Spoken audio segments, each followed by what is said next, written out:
ಒಟ್ಟಿನಲ್ಲಿ ಈಗ ಝೀ ಆಗಿರ್ಬೋದು, ಹಾಗೆ ಸುವರ್ಣ ಆಗಿರ್ಬೋದು, ಕಲರ್ಸ್ ಆಗಿರ್ಬೋದು, ನಮ್ಮ ರಾಜ ಆಗಿರ್ಬೋದು, ಇಷ್ಟು ಚಾನಲ್ಗಳಲ್ಲಿ ವರ್ಕ್ ಮಾಡಿದ್ದೀರಾ. ಸೊ ಯಾವ ಚಾನಲ್ನಲ್ಲಿ ವರ್ಕ್ ಮಾಡಬೇಕಾದ್ರೆ ಫುಲ್ ಕಂಫರ್ಟಬಲ್ ಅನ್ನೋದಿತ್ತು, ಅಥವಾ ಯಾಕಾದರೂ ಈ ಚಾನಲ್ಗೆ ಬಂದೆ ಅನ್ನೋ ಥರ ಏನಾದರೂ ಫೀಲಿಂಗ್ ಯಾವ ಒಂದು ಸಂದರ್ಭದಲ್ಲಿ ಅನಿಸ್ತು? ಆನೆಸ್ಟ್ಲಿ ನನಗೆ ಈ 4 ಚಾನಲ್ ಆ ಥರ ಅನಿಸಿಲ್ಲ.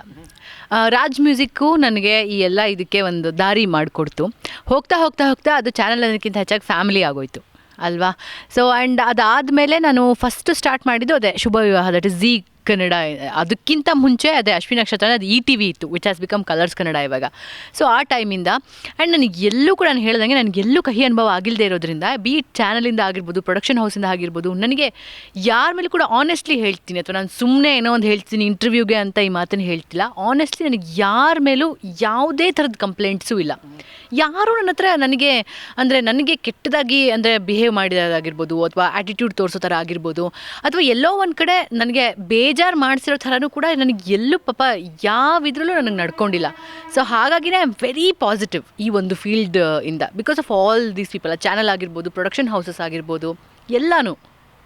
ಓಕೆ, ಮನೆಯವರು ಕೂಡ ಸಿನಿಮಾಗೆ ಅಷ್ಟಾಗಿ ಒಲವು ಇರಲಿಲ್ಲ, ಅಂದರೆ ಇಂಡಸ್ಟ್ರಿಗೆ ಬರೋದಕ್ಕೆ ಅಷ್ಟಾಗಿ ಒಲವು ಇರಲಿಲ್ಲ ಅಂತಂದರೆ, ಒನ್ಸ್ ಅಪಾನ್ ಎ ಟೈಮ್ ಅಂತಂದರೆ ಒಂದು ಅರ್ಧ ಜರ್ನಿ ಮಾಡೋವರೆಗೂ ಕೂಡ ಒಂದು ರೇಂಜ್ಗೆ ಹೆಸರನ್ನೋದಿತ್ತು.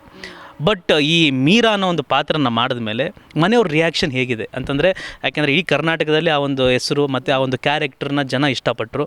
ಬಟ್ ಆ ಒಂದು ಇಷ್ಟಪಟ್ಟಂತಹ ಅಷ್ಟು ಕೋಟಿ ಜನರ ನಡುವೆ ನಿಮ್ಮ ಮನೆಯವರು ಹೇಗೆ ವಿಭಿನ್ನವಾಗಿ ನಿಮಗೆ ಕಾಣಿಸಿದ್ರು?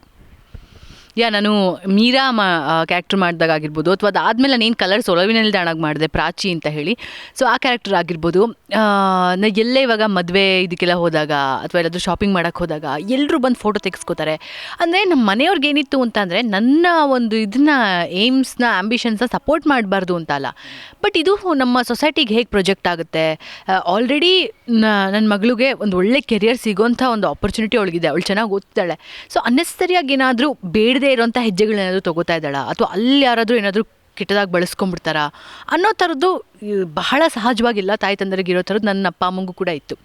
ಬಟ್ ಯಾವಾಗ ಇದೆಲ್ಲನೂ ಕೂಡ ಪಾಸಿಟಿವ್ ಆಗಿ ಟರ್ನ್ ಆಗ್ತಾ ಹೋಯಿತು, ಅದು ಜನ ತೋರಿಸೋಂಥ ಅಭಿಮಾನ ಆಗಿರ್ಬೋದು, ಅಥವಾ ವೆರಿ ರೀಸೆಂಟಾಗಿ ಅಂದರೆ ಮೊನ್ನೆ 2ನೇ ತಾರೀಕಿಗೆ ನಮ್ಮ ಸ್ಕೂಲಲ್ಲಿ, ನಾನು 10 ಇಯರ್ಸ್ ಏನು ಓದಿದೆ ಅದೇ ಸ್ಕೂಲಲ್ಲಿ ನನ್ನ ಚೀಫ್ ಗೆಸ್ಟಾಗಿ ಕರೆಸಿದ್ರು ಎತ್ನಿಕ್ ಡೇಗೆ. ಸೊ ನಮ್ಮ ಅಪ್ಪಂಗೆ ನಾನು ಯಾವಾಗಲೂ ಕೂಡ ಅಂದರೆ ಸಿವಿಲ್ ಸರ್ವೀಸಸ್ ಬರೀಬೇಕು, ಒಂದು ಗೌರ್ಮೆಂಟ್ ಕೆಲಸದಲ್ಲಿರಬೇಕು ಅಂತ ಆಸೆ ಇತ್ತು. ಸೊ ಅಲ್ಲಿ ನಾನು ಮತ್ತು ಇನ್ನೊಬ್ಬರು ಲೇಡಿ IPS ಆಫೀಸರನ್ನು ನಮ್ಮಿಬ್ಬರನ್ನ ಚೀಫ್ ಗೆಸ್ಟಾಗಿ ಕರೆಸಿದ್ರು. ಸೊ ಅದನ್ನೆಲ್ಲನೂ ಕೂಡ ನೋಡಿದಾದ್ಮೇಲೆ ನನ್ನ ತಂದೆ ತಾಯಿಗೆ ಎಲ್ಲೂ ಕೂಡ ನನ್ನ ಮಗಳು ಏನೂ ಕೂಡ ಅಂದರೆ ಅವಳ ಲೈಫಲ್ಲಿ ಅವಳು ಏನೂ ಪ್ರಾಬ್ಲಮ್ ಮಾಡ್ಕೊಂಡಿಲ್ಲ.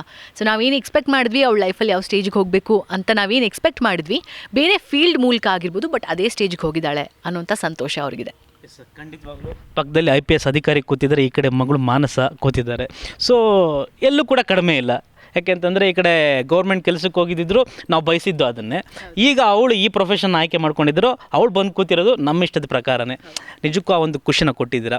ಸೊ ನಿಜಕ್ಕೂ ಅಂದರೆ ನಿಮ್ಮಂಥವ್ರನ್ನ ನೋಡಿದಾಗ ಸುಮಾರು ಜನ ಅಂತಂದರೆ ಹೆಣ್ಮಕ್ಳನ್ನ ಎತ್ತಿರೋ ತಂದೆ ತಾಯಿಗಳಿಗೆ ಒಂದು ಸ್ಫೂರ್ತಿ ಅಂತಲೇ ಹೇಳ್ಬೋದು.